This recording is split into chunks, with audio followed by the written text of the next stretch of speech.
Mga pagbasa ng mga salita ng makapangyarihang Diyos. Paglalantad sa mga Antikristo.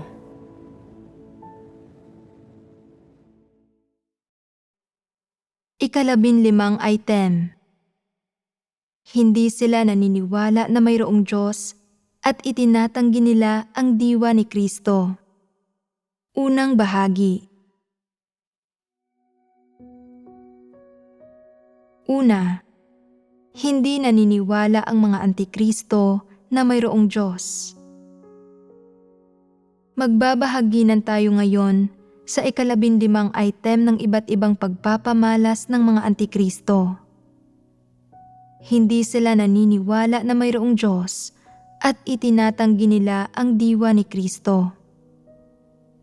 Inilalantad ng item na ito ang dalawang pagpapamalas ng kung paano itinuturing ng mga Antikristo ang Diyos at si Kristo na kumakatawan sa diwa ng mga Antikristo. Parehong tumutukoy sa Diyos mismo ang dalawang pagpapamalas na ito. Sa isang aspekto ay may kinalaman sa Espiritu ng Diyos at sa isa pang aspekto sa nagkatawang taong Diyos. Hindi naniniwala ang mga Antikristo na mayroong Diyos at hindi rin nila kinikilala ang kanyang nagkatawang taong laman. Ito ang mga pananaw na kinikimkim ng mga Antikristo ukol sa Diyos. At ang mga ito ang mga pangunahing pagpapamalas ng kung paano itinuturing ng mga Antikristo ang Diyos. Sa ngayon, hindi natin pagbabahaginan ang diwa ng dalawang pangunahing pagpapamalas na ito. Sa halip, talakayin muna natin kung paano na ipapamalas ang kawalan ng paniniwala ng mga Antikristo na mayroong Diyos, na ibig sabihin kung anong mga kaisipan, pananaw, saloobin, at mga partikular na pag-uugali, pagpapamalas, at pamamaraang mayroon ang mga Antikristo ukol sa Diyos, na nagpapatunay na hindi sila naniniwala na mayroong Diyos. Mayroon bang mga konkretong pagpapamalas ng kawalan ng paniniwalang ito? Maaaring sabihin ng ilan, ang kawalan ng paniniwala ng mga Antikristo na mayroong Diyos ay nangangahulugan lamang na hindi nila kinikilala ang katunayang ito at itinatanggi nilang mayroong Diyos. Sa puso nila, naniniwala sila na walang Diyos at na ang Espiritu ng Diyos, ang Diyos mismo, at ang lumikha ay hindi nakikita at hindi umiiral. Para sa kanila, walang kabuluhan at bunga lamang ng imahinasyon ng tao ang titulong Diyos. Hindi ba't simple lang itong ipaliwanag at pagbahaginan? Paano ito nauugnay sa diwa ng mga Antikristo? Paano nagkakaroon ng mga partikular na pagpapamalas nito? Hindi ba't pagpapalaki lang ito ng issue? Talaga bang ganoon ito kakomplikado? Tama ba ang ganitong pag-iisip? Kung hihilingin sa inyo na magbahagi tungkol sa paksa ng hindi paniniwala ng mga Antikristo na mayroong Diyos, paano ninyo ito pagbabahaginan at hihimayin? Halimbawa, isaalang-alang ang isang partikular na mapanlinlang na tao. Pwede mo bang talakayin ang mga partikular na pagpapamalas ng pagiging mapanlinlang niya? Kung sasabihin mo lang, napaka-mapanlinlang ng taong ito at lagi siyang nagsisinungaling at walang binibitiwang kahit isang totoong salita. Tapos ka na ba sa pagbabahagi? Ano ang mga partikular na kalagayan at pagpapamalas ng pagiging mapanlinlang? Paano mo mahihimay ang pagiging mapanlinlang ng taong iyon? Anong mga pamamaraan ang ginagamit niya sa pakikitungo sa mga tao at sa pangangasiwa sa mga bagay sa pang-araw-araw niyang buhay? Anong mga pamamaraan ang ginagamit niya sa pakikitungo sa mundo? Kumusta ang karakter niya? Ano ang pananaw niya sa mga tao, pangyayari at bagay? Paano mapapatunayang napakamapanlinlang ng taong ito? Hindi ba't may mga detalye rito? Tiyak na may mga detalye. Hindi lang ito tungkol sa pagsasabi ng kung ano ang pagiging mapanlinlang o kung anong mga pagkilos ang mapanlinlang, at hindi lamang ito tungkol sa pagpapaliwanag ng terminong ito. Sa halip, kailangan mong himayin ang mga partikular niyang pagpapamalas, pag-uugali, kaisipan, pananaw, ang mga pamamaraan niya sa pangangasiwa sa mga bagay, ang karakter niya, at iba pa. Ang pangunahing katangian ng isang taong mapanlinlang ay na hindi niya ipinagtatapat ang nilalaman ng kanyang puso para magbahagi kanino man, at hindi siya nagtatapat kahit sa kanyang pinakamatalik na kaibigan. Lubha siyang imposibleng maintindihan. Sa katunayan, maaaring hindi naman matanda ang gayong tao, o maaaring wala pa siyang masyadong kaalaman sa mundo, at maaaring wala siyang gaanong karanasan, pero imposible siyang maintindihan. Napakatuso niya sa kabila ng kanyang edad. Hindi ba likas na mapanlinlang ang taong ito? Itinatago niya ng husto ang kanyang tunay na pagkatao na walang sino man ang nakakahalata rito. Ilang salita man ang kanyang sabihin, mahirap matukoy kung alin ang totoo at alin ang hindi. At walang nakakaalam kung kailan siya nagsasabi ng totoo o kailan siya nagsisinungaling. Dagdag pa riyan, sanay na sanay siya sa pagpapanggap at paggamit ng maling argumento. Madalas ay itinatago niya ang katotohanan sa pamamagitan ng pagbibigay ng maling impresyon sa mga tao. Kaya ang nakikita lang ng mga tao ay ang huwad niyang ipinapakita. Nagpapanggap siya bilang isang taong matayog, mabuti, matuwid at tapat, bilang isang taong gusto at sinasang-ayunan ng iba, at sa huli, sinasamba at tinitingala siya ng lahat. Gaano katagal mo man nakakasama ang gayong tao, hindi mo malalaman kailanman kung ano ang kanyang iniisip. Ang kanyang mga pananaw at saloobin sa lahat ng klase ng tao, pangyayari at bagay ay nakatago sa kanyang puso. Hindi niya sinasabi ang mga bagay na ito kanino man kahit kailan. Hindi siya nagbabahagi tungkol sa mga bagay na ito kahit sa kanyang pinakamalapit na katapatang loob.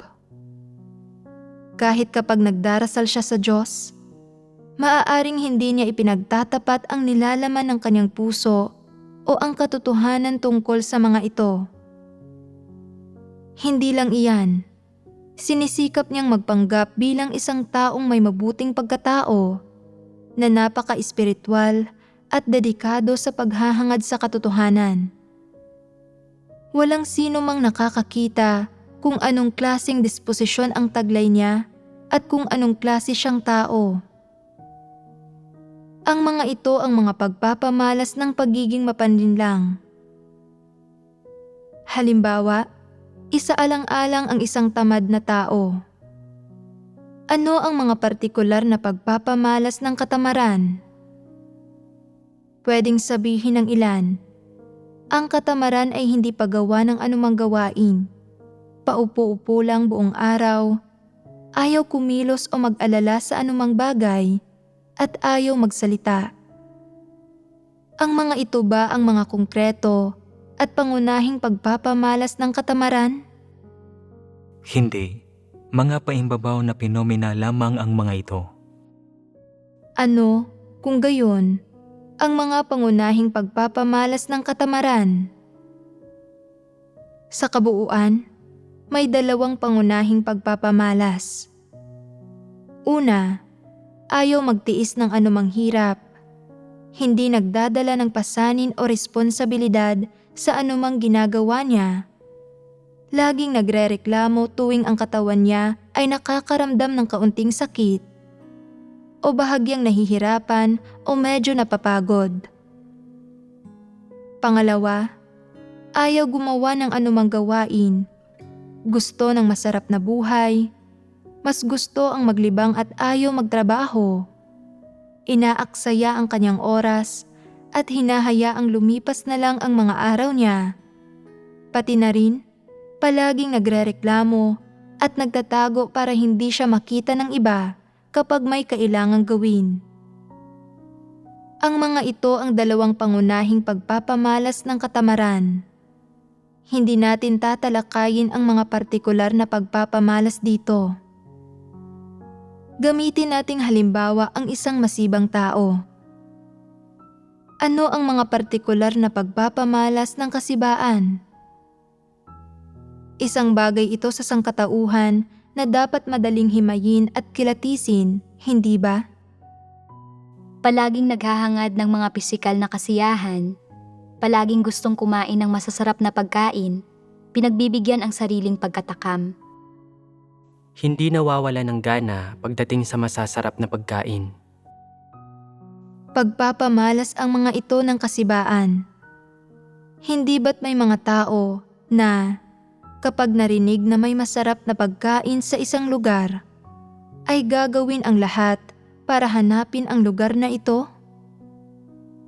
Halimbawa, sabihin ng may bagong bukas na restoran sa isang lugar at nag-aalok ito ng iba't ibang masasarap na putahe, ngunit medyo mahal at malayo ito at aabuti ng 1 oras na biyahe para makarating doon. Iisipin ng karamihan ng tao na hindi sulit magbiyahe ng ganoon kalayo para lang sa isang pagkain. Pero ang mga taong mahilig kumain, kapag narinig ang tungkol sa restorang ito, ay mag-iisip. Hindi naman ganoon kalayo ang 1 oras na biyahe. Hindi ba't ang buhay ay tungkol sa pagkain, pag-inom, at pagsasaya? Tara, kain tayo. Pero kung hihilingin sa tao ring iyon na magbiyahe ng 1 oras para gampanan ang nararapat niyang gawain, magsisimula siyang mag-isip.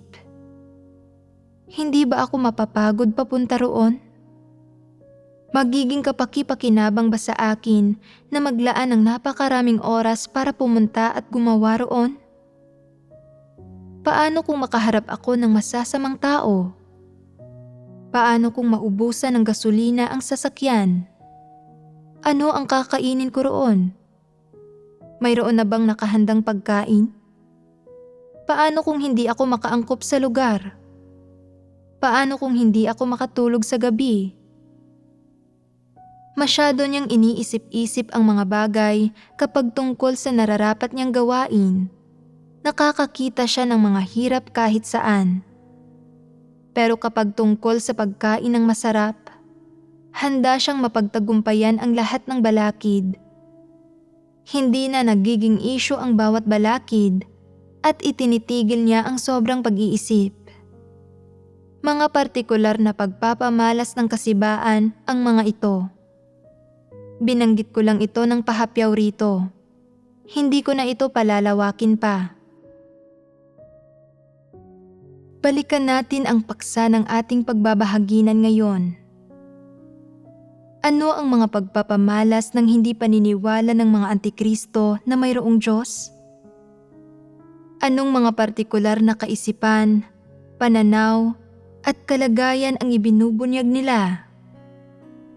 Kapag may nangyayari sa kanila, anong mga saloobin, pananaw, at ideya ang mayroon sila na nagpapatunay na talagang hindi sila naniniwala na mayroong Diyos? Hindi ba't karapat-dapat itong pagbahaginan? Hindi naniniwala ang mga antikristo na mayroong Diyos. Ano ang mga detalye at partikular na pagpapamalas ng hindi nila paniniwala? Kahit ano ang mangyari, hindi sila naniniwala na pinamamatnugutan at isinasaayos ito ng Diyos at hindi nila ito matanggap mula sa Diyos. Hindi sila naniniwala na ginagantimpalaan ng Diyos ang mabubuti at pinarurusahan ang masasama, kaya wala silang pakundangang gumagawa ng kasamaan. Ang mga ito ang ilang partikular na pagpapamalas. Hindi naniniwala ang mga antikristo na mayroong Diyos. Itong hindi paniniwala na mayroong Diyos ay isang pagtanggi. Anong itinatanggi nila na nagpapatunay na itinatanggi nila na mayroong Diyos? Itinatanggi nila ang pagkakakilanlan ng Diyos bilang ang lumikha. Itinatanggi nila na kontrolado ng Diyos ang lahat ng bagay at siya ang may kataas-taasang kapangyarihan sa lahat. Itinatanggi nila na ang mga salita ng Diyos ang katotohanan at itinatanggi nila na ang gawain ng Diyos ng paghatol at pagkastigo ay makapaglilinis ng katiwalian ng mga tao at makapagliligtas sa kanila mula kay Satanas. Alin sa mga pahayag na ito ang kumakatawan at mas mahalaga?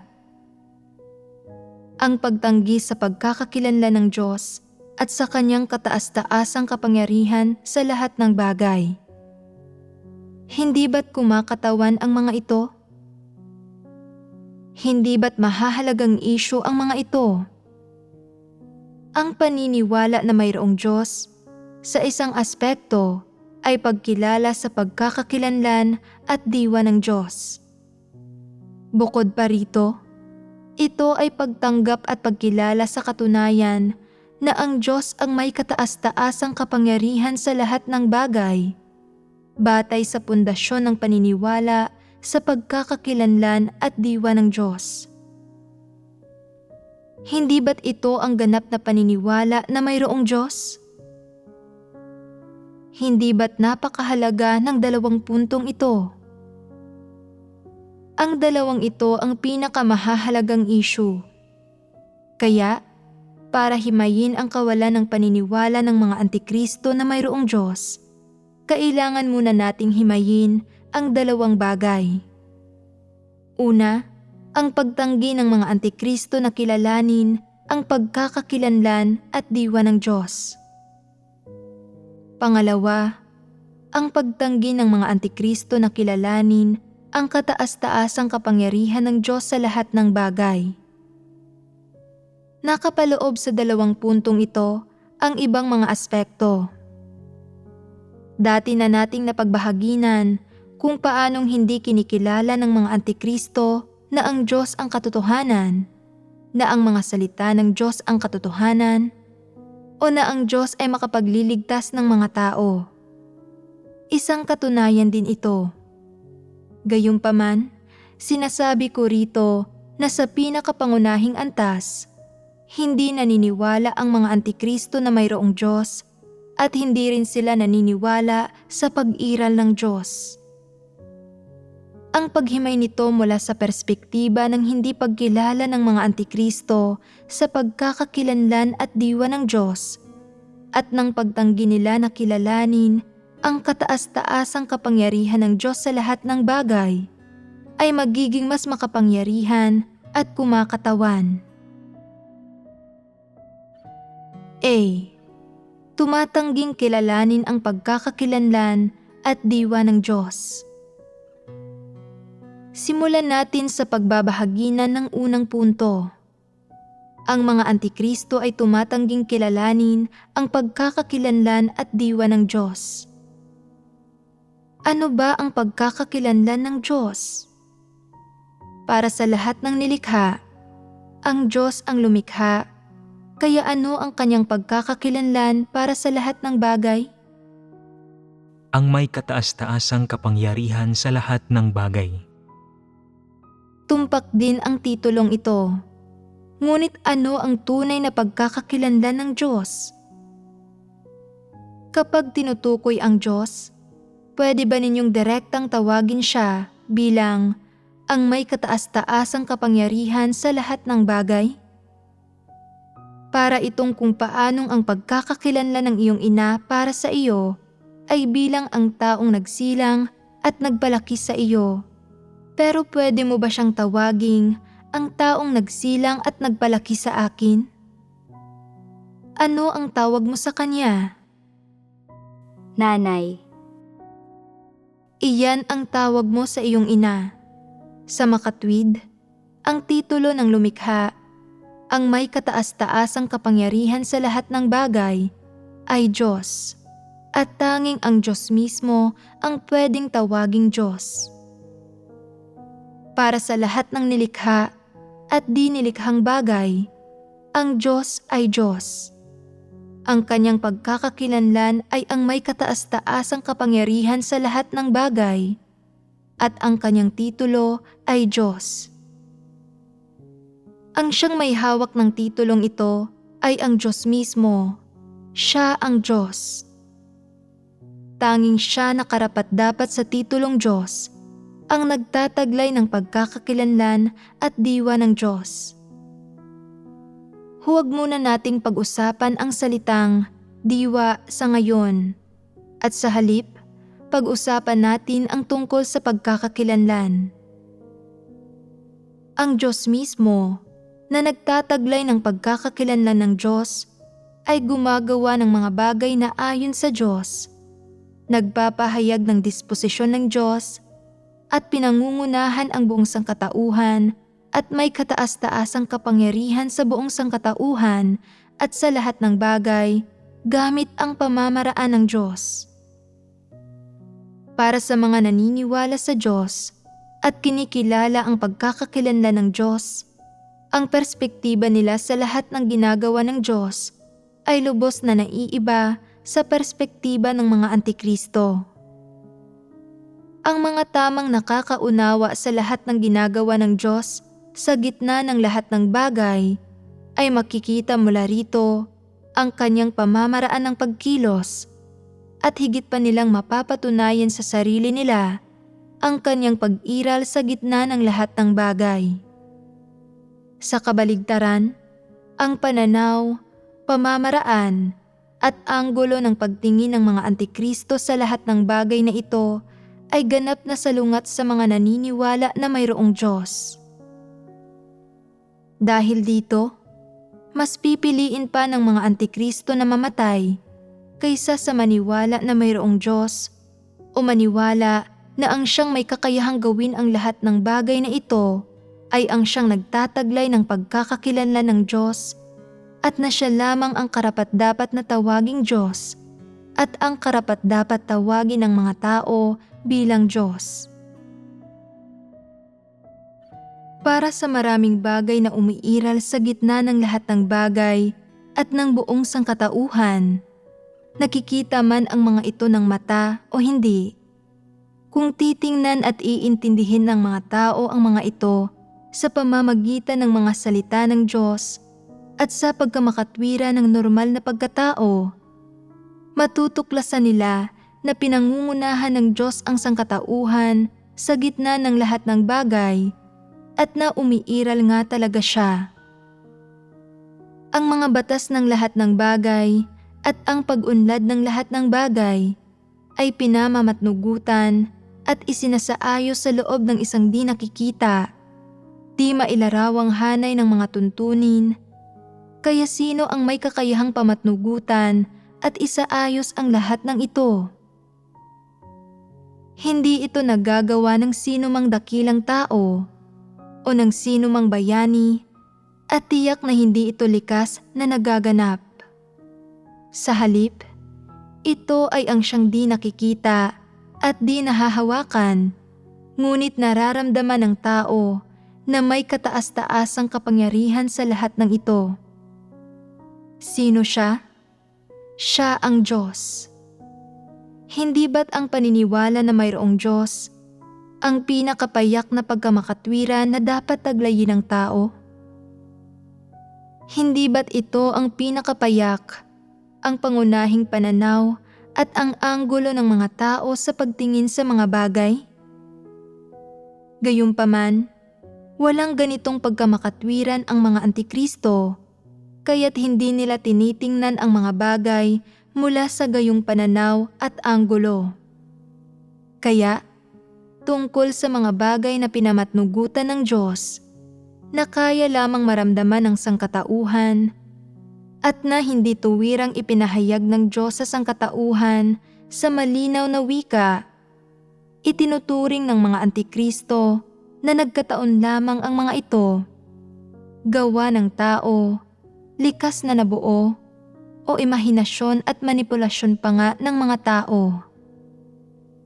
Kahit gaano mo papatotohanan ang pag-iral ng Diyos, kahit gaano karaming katunayan ang gamitin mo para patunayan na nasa gitna ng lahat ng bagay ang Diyos, na nagtataglay ang Diyos ng pagkakakilanlan ng Diyos, at na tanging siya na may pagkakakilanlan ng Diyos ang makagagawa ng mga bagay na ito, at makapag-aayos ng lahat ng bagay sa maayos na paraan, at na ang gayong may kataas-taasang kapangyarihan ang siyang nagtataglay ng pagkakakilanlan ng Diyos.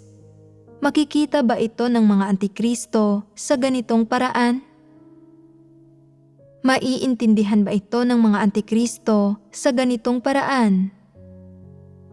Kahit gaano karaming katunayan ang ipresenta mo para patunayan ito, hindi pa rin ito paniniwalaan o kikilalanin ng mga Antikristo.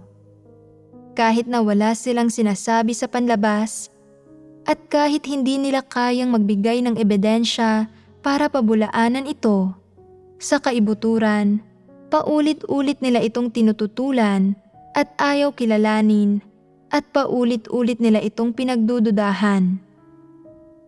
Iniisip nila na mga hangal ang mga taong naniniwala sa pagkakakilanlan ng Diyos, at na nailigaw sila, at na isang bagay ito na ginagawa at iniisip lamang ng mga kulang sa sapat na pag-iisip. Sa pananaw nila, ang malayang kalooban ng tao ay dapat na kontrolado ng tao mismo at malayang na ipapahayag. Iniisip nila na dapat bumuo ng mga opinyon ang mga tao tungkol sa mga pangyayaring nagaganap sa gitna ng lahat ng bagay sa anumang paraan na piliin nila, at na dapat tingnan ang mga pangyayaring ito sa pamamagitan ng pamamaraang pang-agham at perspektibang pang-agham, na hindi dapat maging sobrang mapamahiin ang mga tao o gamitin ang kataas-taasang kapangyarihan ng Diyos para ipaliwanag ang lahat ng bagay o harapin ang lahat ng bagay gamit ang kataas-taasang kapangyarihan ng Diyos.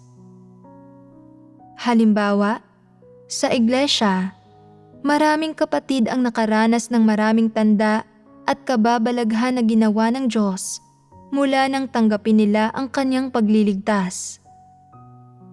Nagpapatotoo sila tungkol sa kung paano sila pinangunahan ng Diyos noong panahong iyon, kung paano ipinakita ng Diyos sa kanila na tunay nga siyang umiiral sa pamamagitan ng mga pangyayaring ito, at na tunay na ginawa niya ang mga ito, pati na rin ang mga napakalaking pagpapala at biyayang natanggap nila sa pamamagitan ng mga pangyayaring ito.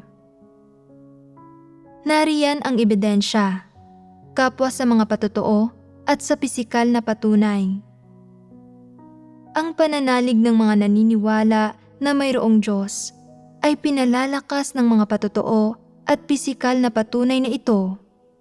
Pero nagbabago ba ang pananaw ng mga Antikristo na hindi naniniwala na mayroong Diyos pagkatapos marinig ang mga ito? Hindi. Paano mo malalaman?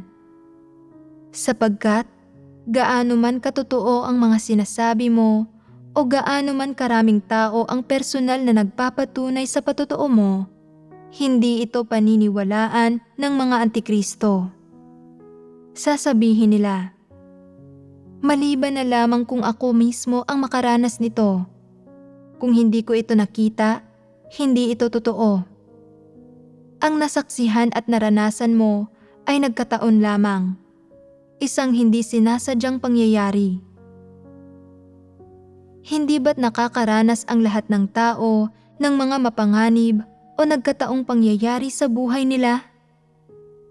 Nagpapatunay ba ang mga nagkataon at hindi sinasadyang pangyayaring ito na gawa ito ng Diyos? Pinapatunayan ba nito na ang gumagawa ng mga bagay na ito ay ang Diyos? Baka naman imahinasyon mo lamang ito. Baka mapalad ka lang na may isang mabuting tao na tumulong sa iyo, o baka hindi mo pa talaga oras na mamatay at mapalad kang nakaligtas. Kita mo, kinikilala ba nila ang mga bagay na ginawa ng Diyos sa mga taong ito? Hindi nila kinikilala o pinaniniwalaan ang mga bagay na ginawa ng Diyos sa mga kapatid, ni hindi sila naniniwala na kayang gawin ng Diyos ang mga gayong gawa o na talagang nangyari ang mga naranasan ng mga kapatid. Iniisip nila, paano magkakaroon ng mga gayong bagay sa mundo? Kung mayroon man, bunga lamang ang mga ito ng imahinasyon ng tao. Gaya ng kasabihan, kung ano ang iniisip mo sa umaga, iyon ang mapapanaginipan mo sa gabi. Pawang ilusyon lamang ang mga bagay na ito. Kapag naririnig ng mga antikristo kung paano naranasan ng mga kapatid ang ilang tanda at kababalaghan, ang ilang espesyal na biyaya at pagpapala ng Diyos, at ang ilang bagay na lampas sa abot ng karaniwang tao, hindi nila ito pinaniniwalaan. Kaya, mapapaniwalaan ba ng mga antikristo ang kaliwanagan at patnubay na nakakamit ng mga kapatid habang nararanasan nila ang mga salita ng Diyos? Hindi rin nila iyon pinaniniwalaan. Hindi sila naniniwala na ang Diyos ay nagbibigay liwanag, tumatanglaw at gumagabay sa mga tao. Iniisip nila na nagmumula sa isip ng tao ang lahat ng ito, mula sa pagsusuri at pangunawa ng tao batay sa kaalaman, at na ito ang nagbubunga ng mga patotoong batay sa karanasan.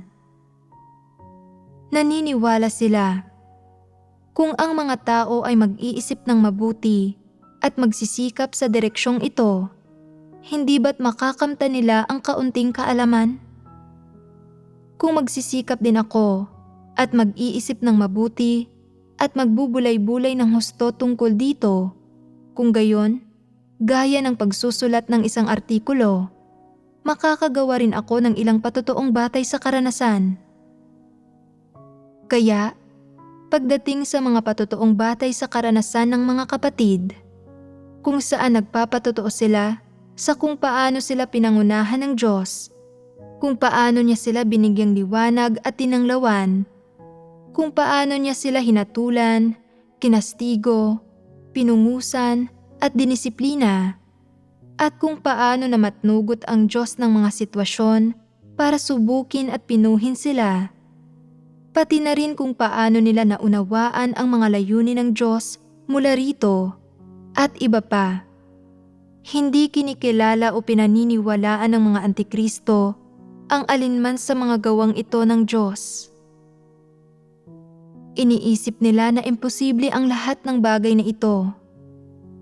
Hindi kinikilala o pinaniniwalaan ng mga antikristo ang mga pangyayaring ito na nagaganap sa mga kapatid. Pinatutunayan ba nito ang diwa ng mga antikristo na ganap na tumatangging kilalanin ang pagkakakilanlan ng Diyos? Sa katunayan, hindi ito ang pinakamakapangyarihang ebidensya para patunayan ang diwa ng mga antikristo na tumatangging kilalanin ang pagkakakilanlan ng Diyos. Pansamantala, lampasan natin ang saklaw ng iglesia at ng mga kapatid at suriin natin ang mga pananaw ng mga antikristo sa iba't ibang usapin sa mga grupo ng tao at sa tunay na buhay. Ano-ano ang mga usaping ito? Ang pagsilang, pagtanda, pagkakasakit at pagkamatay ng mga tao, pati na ang mga pagbabago sa lipunan, mga pagbabago sa politika at ang pagdating ng mga kalamidad. Hindi nalalaman ng mga antikristo ang kataas-taasang kapangyarihan ng Diyos sa loob ng alinman sa mga bagay na ito. Hindi naniniwala ang mga antikristo na nasa mga kamay ng Diyos ang tadhana ng mga tao. Sa halip, Gusto nilang lumikha ng isang magandang bayan gamit ang kanilang sariling mga kamay. Mga partikular na pagpapamalas ito na tumatalakay sa diwa ng usapin. Nakikita ba ng mga antikristo na ang tadhana ng tao, ang buhay at kamatayan, at ang lahat ng karanasan ng bawat tao sa buhay ay nasa ilalim ng kataas-taasang kapangyarihan ng Diyos? Hindi nila ito nakikita. Halimbawa, may isang kilalang kasabihan sa lipunan. Ang paggawa ng mga tulay at pagkukumpuni ng daan ay nauuwi sa pagkabulag. Samantalang tinitiyak ng mga mamamatay tao at arsonista na dumarami ang kanilang mga anak. Makabuluhang tuntunin ba para sa isang bagay ang kasabihang ito? Ito ba ang katotohanan? Isang pilosopikal na teorya ba ito? Kung gayon, saan nagmula ang kasabihang ito? Tiyak na hindi ito mula sa mga nananampalataya sa Diyos. Isa itong mababaw na pangyayari sa kalagayan ng pamumuhay ng iba't ibang tao sa pag-unlad ng sangkatauhan. Naniniwala ang mga tao na walang katarungan sa mundo, na kapag mas maraming mabuting gawa ang isang tao, mas malamang na mabubulag siya at mas malamang na maharap siya sa paghihiganti.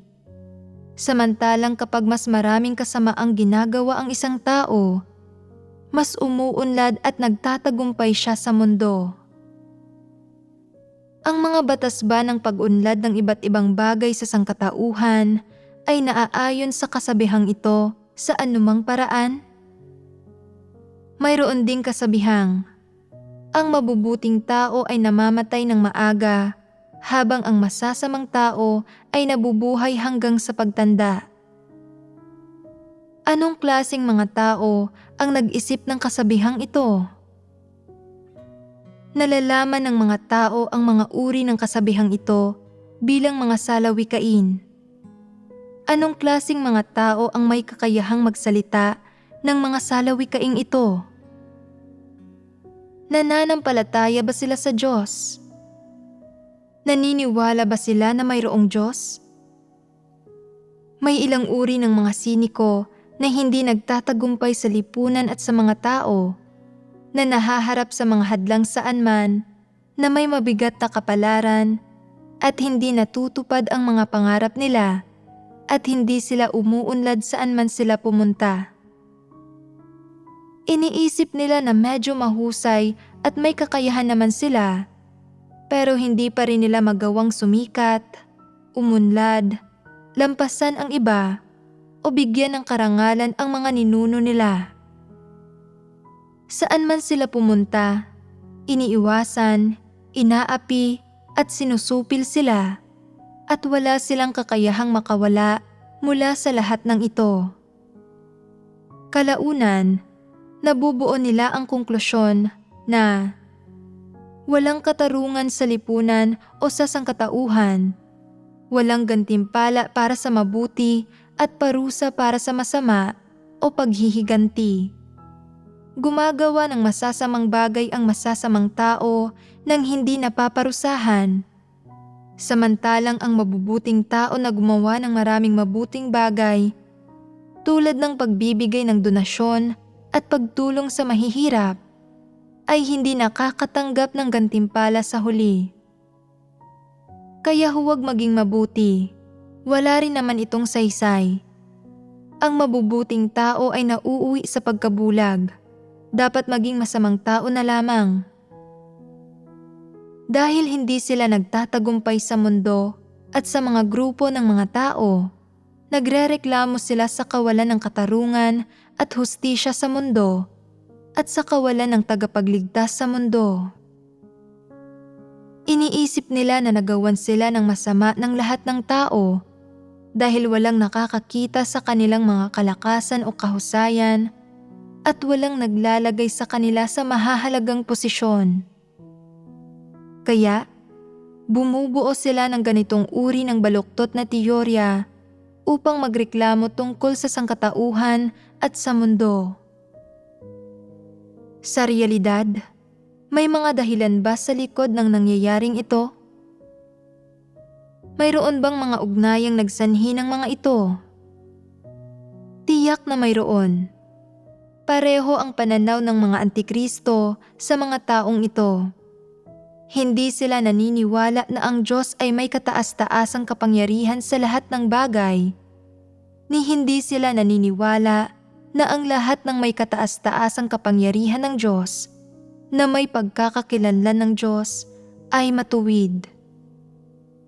Sa makatwid, bukod sa hindi kinikilala ng mga antikristo na ang lahat ng ginagawa ng Diyos ay kumakatawan sa kanyang pagkakakilanlan, naniniwala rin sila sa mga baluktot na teorya at mga maling paniniwala na kumakalat sa lipunan. Naniniwala sila na totoo ang mga baluktot na teorya at maling paniniwalang iyon, at tanging ang mga nagtatagumpay sa mundong ito na sinasamba at sinusunod ang pwedeng tawaging ang mga Diyos sa kanilang puso at ang mga nasa puso nila na may pagkakakilanlan ng mga Diyos. Halimbawa, sa mga alamat ng Tsina, may mga tauhan tulad ng Inang Reyna ng Kanluran, ang Jade Emperor, ang 8 Immortal, Guanyin, at ang Buddha.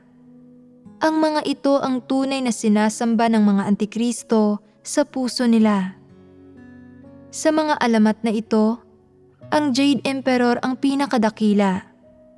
May kapangyarihan siyang parusahan ang mga makasalanan sa kalangitan sa pamamagitan ng pagpapababa sa kanila sa mortal na mundo.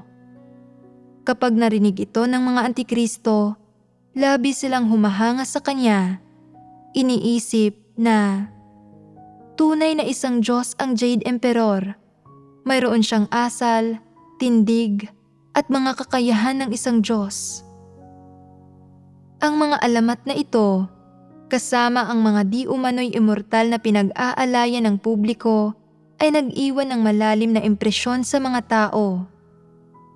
Naniniwala sila. May dakilang kasanayan at kapangyarihan ang mga di umano'y immortal na ito. Karapat-dapat silang tawaging mga Diyos. Nagagawa nilang magbigay ng pahayag ng resolusyon sa kalangitan tungkol sa lahat ng hindi makatarungan at hindi kasiyasiyang bagay na nangyayari sa mundo. At kung naghahanap ng katarungan ang isang tao, makakakuha siya ng sagot mula sa mga immortal na ito. Halimbawa, ang mga makasaysayang tauhan tulad ni Baogong at Guangong ay nagtataguyod ng katarungan para sa sangkatauhan sa espiritual na mundo. Kapag namaltrato ang isang tao at hindi makatarungan ang mga hukuman, kung dadalhin niya ang kanyang kaso kay Baogong o Guangong, tiyak na makakamit niya ang katarungan. Naniniwala ang mga tao na ang mga karakter na ito mula sa mga kwentong bayan ay makakapagbigay ng katarungan para sa sangkatauhan, makapagpaparusa sa masasamang tao at maiwawasto ang lahat ng kawalan ng katarungan sa mundo na nagbibigay daan sa mga nagdurusa at nahihirapan na tumigil na sa pagluha. Iniisip nila na ang mahihirap na tao na nasa laylayan ng lipunan, ang mga walang kakayahan at inaapi, ay kailangan lamang mag-alay, maniwala at sumunod sa mga tauhang ito para makatakas sa lahat ng paghihirap nila at malutas ang lahat ng pang-aabuso at pang-aaping kinakaharap nila. Katulad nito, sa kanilang puso at isip, naniniwala ang mga antikristo na ang mga Diyos ay dapat maging katulad ng di umano'y Bodhisattva at Buddha. Nilulutas ang lahat ng pagdurusa ng tao at inililigtas ang mga tao mula sa dagat ng kalungkutan.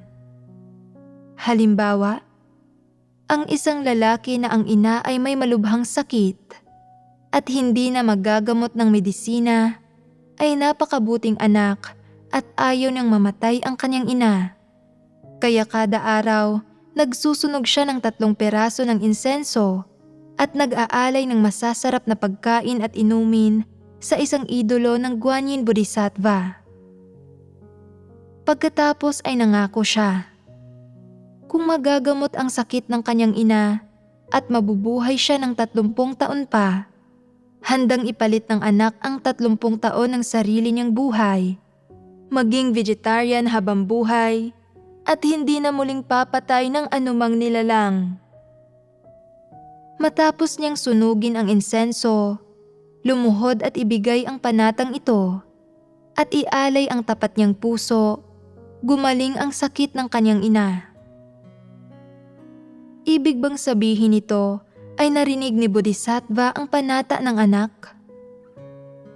Ibig bang sabihin nito ay mabubuhay ang kanyang ina ng 30 taon pa at mababawasan ang buhay niya ng 30 taon? Hindi. Pero dahil naniniwala siya, kumbinsido siya na totoo ito. Pagkatapos ay sinimulan niyang tuparin ang panata niya sa pamamagitan ng pagiging vegetarian. Isang araw, naisip niya, gumaling na ang aking ina at hindi na problema ang haba ng buhay niya. Kaya pwede ko bang sirain ang panata ko sa hinaharap? Pwede ba akong kumain ng hita ng manok? Kung gusto kong kumain ng isa, pwede naman. Pagkatapos niyang kainin ang hita ng manok, gumaan ang pakiramdam niya at naging payapa ang kanyang puso. Pero kinabukasan, nagsuka at nagdayariya siya at ilang araw siyang nagkasakit at hindi bumubuti ang kalagayan niya. Sa ika-4 na araw, naisip niya, parusa ba ito mula sa Bodhisattva? Hindi ba niya ako pinapayagang kumain ng karne? Mukhang mahalaga talaga ang mga salitang sinabi ko noon. Hindi ako pwedeng kumain ng karne. Nang naisip niya ito, agad siyang nagsunog ng 3 peraso ng insenso, nag-alay ng maraming masarap na pagkain at inamin ang kasalanan niya. Gumaling kinabukasan ang sakit niya. Nang nakita niya na napaka-epektibo ng Bodhisattva, mas lalo siyang naniwalang kapag kumikilos ang mga tao, nagmamasid ang Bodhisattva. Hindi ko siya dapat lansihin. Dapat kong tuparin ang panata ko o haharapin ko ang parusa niya. Mula noon, lalo niyang naramdaman na banal at hindi dapat labagin ang titulong Bodhisattva. Nagsusunog siya ng 3 peraso ng insenso araw-araw at nag-aalay tuwing may mga pista at pista opisyal. Sa paglipas ng panahon, lalong lumakas sa gayong tao ang paniniwalang mga Diyos ang mga idolong inaalaya ng mga tao tulad ng Jade Emperor, Guanyin Bodhisattva, Guangong at iba pa. Naging matatag ang katayuan ng mga ito sa puso niya nang walang anumang pag-aalinlangan o pagdududa. Kahit na hindi naranasan ng mga antikristo ang mga bagay na ito o hindi sila nag-alay sa mga idolo o clay figure na ito sa bahay, paminsan-minsan nilang naririnig o nararanasan ang mga gayong bagay sa mga kakilala nila. Halimbawa, naririnig nila kung paano pinagaling ni Buddha ang sakit ng isang tao o kung paano ito nagbigay ng hustisya sa pamamagitan ng pagpaparusa sa masasamang tao o kung paano yumaman ang isang tao matapos ayusin ng isang feng shui master ang ilang bagay sa bahay niya o kung paanong ang isang tao na kumonsulta sa isang feng shui master o yin yang master tungkol sa mga puntod at pagpili ng mga libingan ay nagdulot na maging matataas na opisyal o magtamasa ng malaking tagumpay sa propesyon nila ang kanilang mga inapo at iba pa.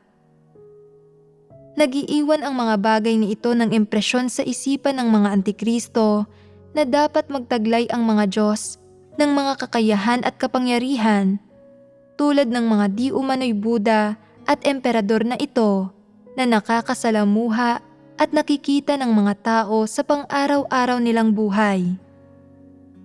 Iniisip pa nga nila na ang mga Diyos ay dapat maging katulad ng mga idolong iyon na inaalaya ng mga tao, nagpapakita ng mga tanda at kababalaghan sa mga tao para magdulot ng takot at pagkamangha. At kung hindi ito ginagawa ng isang Diyos, iniisip nila na hindi ito dapat ituring na isang Diyos. Sa mga gayong pananaw at pagkaunawa sa mga Diyos, ano ang nagiging konsepto ng Diyos para sa mga Antikristo? Sa isipan nila, ang isang nilalang na tulad ng Jade Emperor na kayang magpadala ng mga sundalo ng langit para itapon ang mga lumalabag sa mga batas ng langit sa mortal na mundo anumang oras at saan mang lugar, ay tunay na isang Diyos at ang siyang nagtataglay ng pagkakakilanlan ng isang Diyos. O isang idolo na inaalaya ng mga tao na kaya silang payamanin at maging mataas na opisyal. Para sa mga Antikristo, karapat-dapat ding magtaglay ng pagkakakilanlan ng mga Diyos ang mga gayong nilalang. Ito ang panloob na pananaw at pagkaunawa ng mga Antikristo tungkol sa pagkakakilanlan ng mga Diyos. Kaya, kapag kumikilos ang Diyos sa lupain ng malaking pulang dragon at inaaresto ang ilang kapatid, napipinsala ang iglesia at nahahadlangan at nagugulo ang gawain ng Diyos, ano ang iniisip ng mga Antikristo? Kung ito ay Diyos, bakit nangyayari ang mga gayong bagay sa iglesia? Kapag inaaresto ang mga kapatid, dapat magpakita ang Diyos ng mga pangitain sa kalangitan at magpadala ng kulog at galit na magdudulot sa masasamang pulis na umaaresto sa mga kapatid para magtatakbo sa takot tulad ng mga takot na daga. Bakit hindi ko pa naririnig ang tungkol sa mga gayong pangyayari? Dahil sumusunod sa Diyos ang mga taong ito at hinirang ng mga tao sila ng Diyos, bakit hindi sila inililigtas at pinoprotektahan ng Diyos? Masugid at malupit na inuusig ng malaking pulang dragon ang mga sumusunod sa Diyos. Bakit hindi pumaparito ang Diyos sa lupa upang ipagkaloob ang katarungan para sa sangkatauhan? Bakit hindi hinahadlangan ng Diyos ang malaking pulang dragon? Bakit hindi niya pinaparusahan ang malaking pulang dragon? Siguro naman, hindi lang kayang magsalita at magtustos ng katotohanan ang Diyos na may pagkakakilanlan ng Diyos? Kung ihahambing sa Jade Emperor, Guanyin Bodhisattva at Buddha, mukhang walang dakilang kakayahan at kasanayan ang Diyos. Sinasabi nila na may kapangyarihan at awtoridad ang Diyos. Ngunit nasaan ang kapangyarihan at awtoridad na ito? Tunay bang Diyos ang isang nilalang na kayang magtustos lamang ng katotohanan at walang kapangyarihan at awtoridad ng isang Diyos? Kapag malapit ng arestuhin ang mga kapatid, dapat maglagay ang Diyos ng pader sa harap ng masasamang pulis o gawin niya silang bulag at pilay at gawin silang baliw o hangal. Bago pa man dumating ang panganib, dapat ipaalam ng Diyos sa lahat ang paparating na panganib. Dapat silang makarinig ng tinig, makaramdam ng malakas na sensasyon, at magkaroon ng malinaw na pag-iisip. Bakit hindi ginagawa ng Diyos ang mga gayong bagay? Bakit hindi siya nagbibigay ng pahiwatig kapag papalapit ang ganitong uri ng sitwasyon?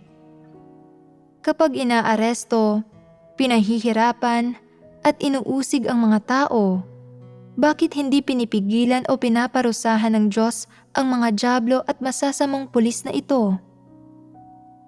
Kapag pinupusasa nila ang mga kapatid, kapag hinahampas nila ng baton ang mga kapatid, bakit walang ginagawa ang Diyos? Kung ito ay ang Jade Emperor o si Guanyin Bodhisattva, hindi niya kailanman hahayaang magdusa ng ganito ang mga tagasunod niya. Tiyak na makikialam at tutulong siya. Gagawin niyang bulag ang masasamang pulis. Babaluktutin ang mukha nila. Gagawin silang mga baliw. Papabulukin ang mga kamay at paa nila. Bibigyan ng mga nakakamatay na sakit at uudyukan sila na magpatayan. Bakit hindi ito ginagawa ng Diyos? Nasaan nga ba ang Diyos? Talaga bang umiiral siya? Kapag dumarating ang mga problema, hindi inililigtas ng Diyos ang mga tao kahit na manalangin sila sa Kanya, at hindi rin siya nagsasaayos ng mga sitwasyon para makatakas sila sa panganib. Kapag pinahihirapan ng masasamang pulis ang mga walang kalaban-labang taong ito, idinidikta ng sentido komon na dapat manghimasok, tumulong, at hindi basta na lamang tumayo sa isang tabi ang isang Diyos nang walang ginagawa dahil hindi gusto ng mga Diyos na makakita ng mga inhustisya sa mundo, at dapat na iligtas ng mga Diyos ang mga tao mula sa kapighatian at iligtas ang lahat ng nilalang mula sa pagdurusa. Bakit hindi man lang ginagawa ng Diyos na pinaniniwalaan ko ngayon ang mga gayong bagay? Talaga bang umiiral ang Diyos na pinaniniwalaan ko? Matapos makaranas ng maraming bagay, palaging nalilito at nagdududa ang mga antikristo. Pumupunta pa sila sa mga manghuhula at yinyang master habang naniniwala sila sa Diyos para magpabasa, para malaman kung ano ang kinabukasan nila, para alamin kung makukulong sila, kung magiging maayos ang trabaho nila, kung may masamang tao na maghihiganti sa kanila, o kung may paraan para maiwasan ang pagkakakulong kung ito ang kapalaran nila.